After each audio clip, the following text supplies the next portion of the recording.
ከተረጂነት ወደ አምራችነት መቀየር አለብን። ያን ለማድረግ መሬቱ፣ ውሃው፣ ጉልበቱ አለ፣ ምርምሩ አለ፣ ሙከራዎች አሉ።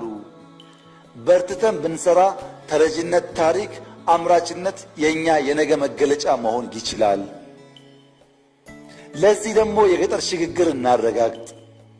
የገጠር ሽግግር ማለት በነፍስ ወከፍ አምርቶ ከመብላት ምንበላውን ለነገ የምናቆየውን ተሻግረን ለገበያ የምናወጣው ምርት ይኑረን። ከነፍስ ወከፍ ወደ ገበያ ይሸጋገር። በእያንዳንዱ አርሶ አደር ማሳ ያለው ከመብላት ያለፈ ይሁን።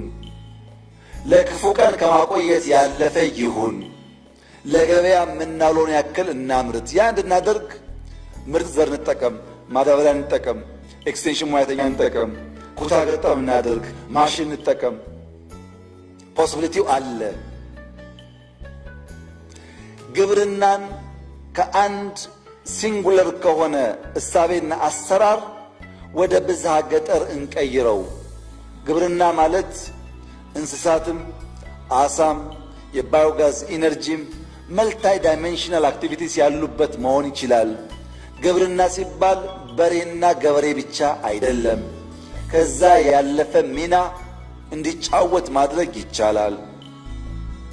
የአኗኗር ዘያችንስ ከመበተን ወደ መሰብሰብ፣ ከጭቃ ወደ ጡብ መሸጋገር አለበት። እንጨት ማገዶ ከመጠቀም ባዮጋዝ ወደ መጠቀም ማደግ አለበት። የአርሶ አደሩ አርሶ የማምረት ሂደት አይበገሬ መሆን አለበት። በክላይሜት ምክንያት የሚቆም መሆን የለበትም። እና ምን እናርግ? የጀመርነውን እናባዛ። አዳዲስ በየአካባቢያችን እንፍጠር፣ እንጀምር። በአርሶ አደሩ አርብቶ አደሩ ኑሮ ይገለጥ ለውጡ። አርሶ አደር ቡና ሽጦ ሀብታም ከሆነ አርብቶ አደር ወተት ሽጦ የተሻለ ኑሮ ካለው ላይፉን በመቀየር እናረጋግጠው። ግብርናችን የአርሶ አደሮቻችን ሕይወት የቀየረ ከመብላት ያለፈ ለክፉ ቀን ከማቆየት ያለፈ ገበያ የሚያረጋጋ ከገበያ አልፎ ደግሞ ወደ ውጭ ወጥቶ ተጨማሪ ሀብት የሚያመጣ እናድርገው ነው። ሁለተኛ፣ ከተማ መስፈንጠሪያ ነው። ከተማ ላይ የጀመርነው ስራ ኢምፖርታንት ነው። በመደመር መንግስት የቅይጥ ባህል መፍጠሪያ ማዕከል የሆነውን ሳናለማ መደመርን ማሰብ አንችልም። ምክንያቱም ከተማ አዳጊ ነው። እንደ ግብርና አዳጊ ሟች አይደለም።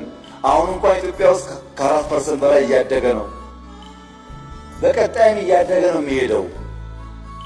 ይህን የሚያድግ ነገር ከአሁኑ አውቀን በእቅድ በፕላን በእውቀት እንምራው። መሰብሰብ ብቻ ሳይሆን ኦርደርሊ መኖር የምንችል ሲቪሊቲን የተላበስ መሆን አለብን። ኢንፍራስትራክቸር ብቻ ሳይሆን ሱፕራላይም የሰራን መሆን አለብን። የመደመር መንግስት ከተሜነትን የሰው ልጅ የብልጽግና መዳረሻ ነው ብሎ ያምናል። ከተሜነት በእቅድና በእውቀት ካልተመራ አይደረስበትም። ማህበራዊ እይታ፣ ከተሞች የቅይጥ ባህል መፍጠሪያ ናቸው። ከተሜነት ደግሞ ስርዓት ያለው ህብራዊ አንድነት ነው። ኢኮኖሚያዊ እይታውስ ከተሞች ለንግድ፣ ለኢንቨስትመንት፣ ለኢንዱስትሪ፣ ለስራ ፈጠራ ማዕከል ናቸው።